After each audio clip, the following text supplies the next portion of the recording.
ओम शांति। आज 28 अक्टूबर 2025 के मंगलवार के प्रातः मीठी मीठी मधुवन मुरली के बाप दादा के मधुर ईश्वरीय महावाक्य सुनते हैं। मीठे मीठे प्यारे प्यारे बाप दादा ने कहा, मीठे बच्चे, तुम्हें संगम पर सेवा करके गायन लायक बनना है, फिर भविष्य में पुरुषोत्तम बनने से तुम पूजा लायक बन जाएंगे। आज का प्रश्न है, कौन सी बीमारी जड़ से समाप्त हो तब बाप की दिल पर चढ़ेंगे? उत्तर है, देह अभिमान की बीमारी। इसी देह अभिमान के कारण सभी विकारों ने महारोगी बनाया है। यह देह अभिमान समाप्त हो जाए तो तुम बाप की दिल पर चढ़ो। दिल पर चढ़ना है तो विशाल बुद्धि बनो, ज्ञान चिता पर बैठो, रूहानी सेवा में लग जाओ और वाणी चलाने के साथ साथ बाप को अच्छी रीति याद करो। गीत चला, जाग सजनिया जाग, नवयुग आया आज। ओम शांति। मीठे मीठे रूहानी बच्चों ने गीत सुना। रूहानी बाप ने यह साधारण पुराने तन द्वारा मुख से कहा। बाप कहते हैं, मुझे पुराने तन में पुरानी राजधानी में आना पड़ा। अभी यह रावण की राजधानी है। तन भी पराया है, क्योंकि शरीर में तो पहले से ही आत्मा है। मैं पराये तन में प्रवेश करता हूँ। अपना तन होता तो उसका तो नाम पड़ता, हमारा नाम बदलता नहीं है। मुझे फिर भी कहते हैं शिव बाबा। गीत तो बच्चे रोज सुनते हैं। नवयुग अर्थात नई दुनिया, सतयुग आया। अब किसको कहते हैं जागो? आत्माओं को, क्योंकि आत्माएं घोर अंधियारे में सोई पड़ी हैं। कुछ भी समझ नहीं, बाप को ही नहीं जानते। अब बाप जगाने आए हैं। अभी तुम बेहद के बाप को जानते हो। उनसे बेहद का सुख मिलना है नए युग में। सतयुग को नया कहा जाता है, कलयुग को पुराना युग कहेंगे। विद्वान पंडित आदि कोई भी नहीं जानते। कोई से भी पूछो नया युग फिर पुराना कैसे होता है तो कोई भी बता नहीं सकेंगे। कहेंगे यह तो लाखों वर्ष की बात है। अभी तुम जानते हो हम नए युग से फिर पुराने युग में कैसे आए, अर्थात स्वर्गवासी से नरकवासी कैसे बने। मनुष्य तो कुछ भी नहीं जानते। जिनकी पूजा करते हैं उनकी बायोग्राफी यानी जीवन कहानी को भी नहीं जानते। जैसे जगदम्बा की पूजा करते हैं, अब वह अम्बा कौन है जानते नहीं। अम्बा वास्तव में माताओं को कहा जाता है, परंतु पूजा तो एक की होनी चाहिए। शिव बाबा का भी एक ही अव्यभिचारी यादगार है। अम्बा भी एक है, परंतु जगदम्बा को जानते नहीं है। यह है जगदम्बा और लक्ष्मी है जगत की महारानी। तुमको पता है कि जगदम्बा कौन है और जगत की महारानी कौन है। यह बातें कभी कोई जान न सके। लक्ष्मी को देवी और जगदम्बा को ब्राह्मणी कहेंगे। ब्राह्मण संगम पर ही होते हैं। इस संगम युग को कोई भी नहीं जानते। प्रजापिता ब्रह्मा द्वारा नई पुरुषोत्तम सृष्टि रची जाती है। पुरुषोत्तम तुमको यहाँ देखने में आएंगे। इस समय तुम ब्राह्मण गायन लायक हो, सेवा कर रहे हो, फिर तुम पूजा लायक बनेंगे। ब्रह्मा को इतनी बुझाएं देते हैं तो अम्बा को क्यों नहीं देंगे? उनके भी तो सब बच्चे हैं ना। माँ बाप ही प्रजापिता बनते हैं, बच्चों को प्रजापिता नहीं कहेंगे। लक्ष्मी नारायण को कभी सतयुग में जगत पिता जगत माता नहीं कहेंगे। प्रजापिता का नाम वाला है। जगत पिता और जगत माता एक ही है, बाकी हैं सब उनके बच्चे।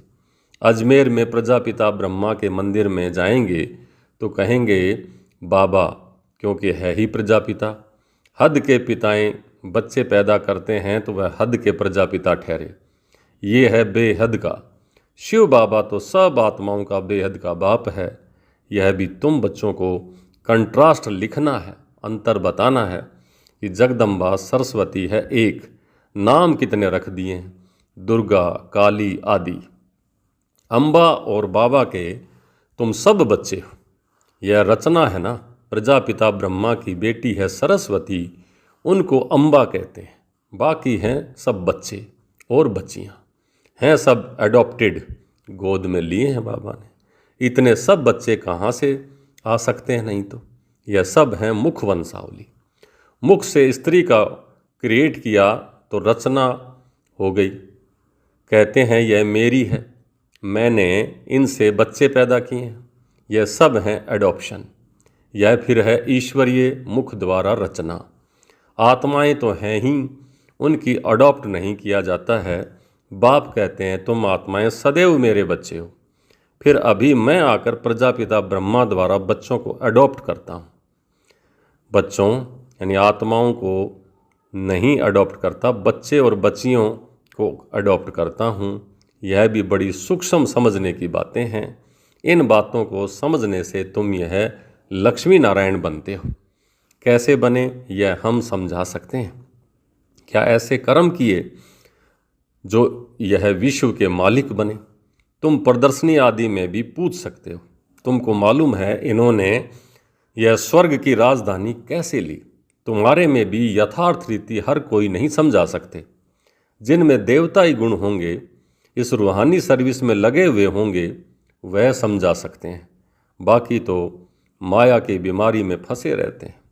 अनेक प्रकार के रोग हैं। देह अभिमान का भी रोग है। इन विकारों ने ही तुमको रोगी बनाया है। बाप कहते हैं मैं तुमको पवित्र देवता बनाता हूँ। तुम सर्वगुण संपन्न 16 कला संपूर्ण निर्विकारी थे, अभी पतित बन गए हो। बेअद का बाप ऐसे कहेंगे ना। इसमें निंदा की बात नहीं है, यह समझने की बातें हैं। भारतवासियों को बेअद का बाप कहते हैं। मैं यहाँ भारत में आता हूँ। भारत की महिमा तो अपरम अपार है। यहाँ आकर नरक को स्वर्ग बनाते हैं, सबको शांति देते हैं।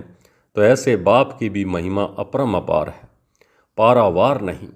जगदम्बा और उनकी महिमा को कोई भी नहीं जानते। इनका भी कंट्रास्ट अंतर तुम बता सकते हो। यह जगदम्बा की बायोग्राफी, यह लक्ष्मी की बायोग्राफी, यही जगदम्बा फिर लक्ष्मी बनती है। फिर लक्ष्मी 184 जन्मों के बाद जगदम्बा होगी। चित्र भी अलग अलग रखने चाहिए। दिखाते हैं लक्ष्मी को कलश मिला, परंतु लक्ष्मी फिर संगम पर कहाँ से आई? वह तो सतयुग में हुई। तो यह सब बातें बाप समझाते हैं। चित्र बनाने के ऊपर जो मुकर्रर हैं उनको विचार सागर मंथन करना चाहिए, तो फिर समझाना सहज होगा। इतनी विशाल बुद्धि चाहिए, तब दिल पर चढ़ें। कहने का भाव बाबा का है कि लक्ष्मी को कलश दिखाते हैं, लक्ष्मी तो सतयुग में है। ज्ञान का कलश तो जगदम्बा पर दिखाना चाहिए। तो विचार सागर मंथन कर फिर औरों को समझाएं। जब बाबा को अच्छी रीति याद करेंगे, ज्ञान चिता पर बैठेंगे, तब दिल पर चढ़ेंगे। ऐसे नहीं कि जो बहुत अच्छी वाणी चलाते हैं वह दिल पर चढ़ते हैं। नहीं, बाप कहते हैं दिल पर अंत में चढ़ेंगे, नंबरवार पुरुषार्थ अनुसार, जब देह अभिमान खत्म हो जाएगा। बाप ने समझाया है ब्रह्म ज्ञानी ब्रह्म में लीन होने की मेहनत करते हैं, परंतु ऐसे कोई लीन हो नहीं सकता। बाकी मेहनत करते हैं, उत्तम पद पाते हैं। ऐसे ऐसे महात्मा बनते हैं जो उनको प्लेटिनियम में भी वजन करते हैं, क्योंकि ब्रह्म में लीन होने की मेहनत तो करते हैं ना। तो मेहनत का भी फल तो मिलता है, बाकी मुक्ति जीवन मुक्ति नहीं मिल सकती। तुम बच्चे जानते हो, अब यह पुरानी दुनिया गई की गई। इतने बम्स बनाए हैं, रखने के लिए थोड़े ही बनाए। तुम जानते हो पुरानी दुनिया के विनाश के लिए यह बम्स काम आएंगे। अनेक प्रकार के बम्स हैं। बाप ज्ञान और योग सिखलाते हैं, फिर राज राजेश्वर डबल सिर ताज देवी देवता बनेंगे। कौन सा ऊंचा पद है? ब्राह्मण चोटी हैं, ऊपर में चोटी सबसे ऊपर है। अभी तुम बच्चों को पतित से पावन बनाने बाप आए हैं, फिर तुम भी पतित पावनी बनते हो। यह नशा है। हम सबको पावन बनाए राज राजेश्वर बना रहे हैं। नशा हो तो बहुत खुशी में रहें। अपने दिल से पूछो कि हम कितनों को आप समान बनाते हैं। प्रजापिता ब्रह्मा और जगदम्बा दोनों एक कैसे ब्राह्मण की रचना रचते हैं ना? तो शिव बाबा आकर ब्राह्मणों की रचना रचते हैं। शूद्र से ब्राह्मण बनने की युक्ति बाप ही बताते हैं। यह कोई शास्त्रों में तो है नहीं, ये है भी गीता का युग, महाभारत लड़ाई भी बरोबर हुई थी। राजयोग एक को सिखाया होगा क्या? मनुष्यों की बुद्धि में फिर अर्जुन और श्री कृष्ण ही हैं। यहाँ तो ढेर पढ़ते हैं, बैठे भी देखो कैसे साधारण हो। छोटे बच्चे अलफ व बे पढ़ते हैं ना, तुम बैठे हो, तुमको भी अलफ बे पढ़ा रहे हैं। अलफ और बे, यह है वर्षा। बाप कहते हैं मुझे याद करो तो तुम विश्व के मालिक बनेंगे। कोई भी आसुरी काम नहीं करना है, दैवी गुण धारण करने हैं। देखना है हमारे में कोई अवगुण तो नहीं है, मैं निर्गुण हारे में कोई गुण तो नहीं। ये कहते हैं अपनी निर्गुण, अभी निर्गुण आश्रम भी बना हुआ है, परंतु अर्थ कुछ भी नहीं है। निर्गुण अर्थात मेरे में जैसे कोई गुण नहीं है। अब गुणवान बनाना तो बाप का ही काम है। बाप के टाइटल की टोपी फिर अपने ऊपर रख ली है। बाप कितनी बातें समझाते हैं, डायरेक्शन भी देते हैं। जगदम्बा और लक्ष्मी का कंट्रास्ट बताओ। ब्रह्मा सरस्वती संगम के, लक्ष्मी नारायण हैं सतयुग के। यह चित्र हैं समझाने के लिए।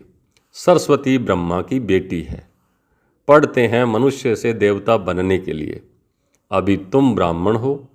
सतयुगी देवता भी मनुष्य ही हैं, परंतु उन्हों को देवता कहते हैं। मनुष्य कहने से जैसे उनकी इंसल्ट हो जाती है, इसलिए देवी देवता व भगवान भगवती कह देते हैं। अगर राजा रानी को भगवान भगवती कहें तो फिर प्रजा को भी कहना पड़े, इसलिए देवी देवता कहा जाता है। त्रिमूर्ति का चित्र भी है। सतयुग में इतने थोड़े मनुष्य और कलयुग में इतने बहुत मनुष्य हैं, वह कैसे समझाएं? इसके लिए फिर गोला भी जरूर, गोला सृष्टि चक्र भी जरूर चाहिए। प्रदर्शनी में इतने सबको बुलाते हैं, कस्टम कलेक्टर को भी, तो कभी कोई ने निमंत्रण नहीं दिया है। तो ऐसे ऐसे विचार चलाने पड़ें, इसमें बड़ी विशाल बुद्धि चाहिए। बाप का तो रिगार्ड रखना चाहिए। हुसैन के घोड़े को कितना सजाते हैं, पटका कितना छोटा होता है, घोड़ा कितना बड़ा होता है। आत्मा भी कितनी छोटी बिंदी है, उसका श्रृंगार कितना बड़ा है। यह अकाल मूर्त का तख्त है ना। सर्वव्यापी की बात भी गीता से उठाई है। बाप कहते हैं मैं आत्माओं को राजयोग सिखलाता हूँ, फिर सर्वव्यापी कैसे होऊंगा? बाप टीचर गुरु सर्वव्यापी कैसे होंगे? बाप कहते हैं मैं तो तुम्हारा बाप हूँ, फिर ज्ञान सागर हूँ। तुमको बेहद की हिस्ट्री ज्योग्राफी समझाने से बेहद का राज्य मिल जाएगा। दैवी गुण भी धारण करने चाहिए। माया एकदम नाक से पकड़ लेती है, चलन गंदी हो पड़ती है, फिर लिखते हैं ऐसी ऐसी भूल हो गई, हमने काला मुंह कर लिया। यहाँ तो पवित्रता सिखाई जाती है। फिर अगर कोई गिरेंगे तो फिर उनसे बाप क्या कर सकते हैं? घर में कोई बच्चा गंदा है या गंदा हो पड़ता है, काला मुंह कर देता है, तो बाप कहते हैं तुम तो मर जाते तो अच्छा, या ना पैदा होते तो अच्छा। बेअद का बाप बलड्रामा को जानते हैं, फिर भी कहेंगे तो सही ना। तुम औरों को शिक्षा देकर खुद गिरते हो तो 1000 गुना पाप चढ़ जाता है। कहते हैं माया ने थप्पड़ मार दिया। माया ऐसा गुस्सा मारती है जो एकदम अकल ही गुम हो जाती है। बाप समझाते रहते हैं आंखें बड़ी धोखेबाज है, कभी भी कोई विक्रम नहीं करना है। तूफान तो बहुत आएंगे, क्योंकि युद्ध के मैदान में होना पता भी नहीं पड़ता है कि क्या होगा। माया झट थप्पड़ लगा देती है। अभी तुम कितने समझदार बनते हो। आत्मा ही समझदार बनती है ना, आत्मा ही बेसमझ थी। अब बाप समझदार बनाते हैं। बहुत दे अभिमान में हैं, समझते नहीं है कि हम आत्मा हैं। बाप हम आत्माओं को पढ़ाते हैं। हम आत्मा इन कानों से सुन रही हैं। अब बाप कहते हैं कोई भी विकार की बात इन कानों से ना सुनो। बाप तुम्हें विश्व का मालिक बनाते हैं। मंजिल बहुत बड़ी है। मौत जब नज़दीक आएगी तो फिर तुमको डर लगेगा। मनुष्यों को मरने के समय मित्र संबंधी आदि कहते हैं ना कि भगवान को याद करो, या कोई अपने गुरु आदि को याद करेंगे। देहधारी को याद करना सिखलाते हैं। बाप तो कहते हैं मामेकम याद करो, यह तो तुम बच्चों की बुद्धि में है। बाप फरमान करते हैं मामेकम याद करो, देहधारियों को याद नहीं करना है। माँ बाप भी देहधारी है ना। मैं तो विचित्र हूँ, विदेही हूँ, इसमें बैठ तुमको ज्ञान देता हूँ। तुम अभी ज्ञान और योग सीखते हो। तुम कहते हो ज्ञान सागर बाप द्वारा हम ज्ञान सीख रहे हैं। राज राजेश्वरी बनने के लिए ज्ञान सागर ज्ञान भी सिखाते हैं तो राजयोग भी सिखाते हैं। अच्छा, मीठे मीठे सिक लिधे बच्चों प्रति मात पिता बाप दादा का याद प्यार और गुड मॉर्निंग। रूहानी बाप की रूहानी बच्चों को नमस्ते। हम रूहानी बच्चों की रूहानी बाप दादा को याद प्यार, गुड मॉर्निंग और नमस्ते। नमस्ते मीठे बाबा, बहुत बहुत शुक्रिया आपका। धारणा के लिए मुख्य सार। पहला, समझदार बन, माया के तूफानों से कभी हार नहीं खानी है। आंखें धोखा देती हैं, इसलिए अपनी संभाल करनी है। कोई भी विकारी बातें इन कानों से नहीं सुननी है। दूसरा, अपने दिल से पूछना है कि हम कितनों को आप समान बनाते हैं। मास्टर पतित पावनी बन, सबको पावन बना, राज राजेश्वर बनाने की सेवा कर रहे हैं। हमारे में कोई अवगुण तो नहीं है। दैवी गुण कहाँ तक धारण किए हैं, ये सब चेक करना है। आज का वरदान, हर संकल्प व कर्म को श्रेष्ठ और सफल बनाने वाले ज्ञान स्वरूप समझदार भव। हर संकल्प व कर्म को श्रेष्ठ और सफल बनाने वाले ज्ञान स्वरूप समझदार भव। जो ज्ञान स्वरूप समझदार बनकर कोई भी संकल्प व कर्म करते हैं, वे सफलता मूर्त बनते हैं। इसी का यादगार भक्ति मार्ग में कार्य प्रारंभ करते समय स्वास्तिका साथिया निकालते हैं या गणेश को नमन करते हैं। यह स्वास्तिका है स्वस्थिति में स्थित होने की निशानी और गणेश है नॉलेजफुल स्थिति का सूचक। आप बच्चे जब स्वयं नॉलेजफुल बन हर संकल्प व कर्म करते हो तो सहज सफलता का अनुभव होता है। और आज का स्लोगन है, ब्राह्मण जीवन की विशेषता है खुशी, इसलिए खुशी का दान करते चलो। ब्राह्मण जीवन की विशेषता है खुशी, इसलिए खुशी का दान करते चलो। अव्यक्त इशारे, स्वयं और सर्व के प्रति मनसा द्वारा योग की शक्तियों का प्रयोग करो। जैसे कोई भी साइंस के साधन को यूज करेंगे तो पहले चेक करें